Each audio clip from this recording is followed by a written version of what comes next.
బక్సింగ్ గారి మీద ఒత్తిడి తీసుకొచ్చారు హెబ్రోన్లో ఉన్న సంఘ పెద్దలు, సంఘంలో ఉన్నవారు.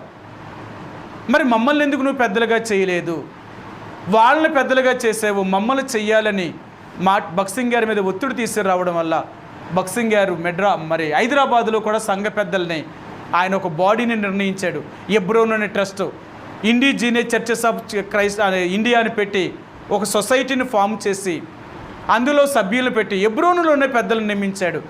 ఎప్పుడైతే సంఘాల్లో పెద్దలను నిర్ణయించారో ఆ సంఘాలన్నీ పాడైపోయాయి.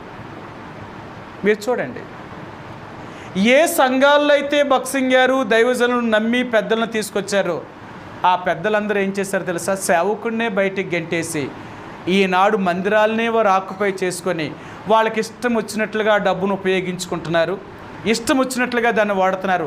ఆఖరికి వారి దగ్గర సేవకుడు అంటే జీతగాడు. వాళ్ళు అంటున్నారు,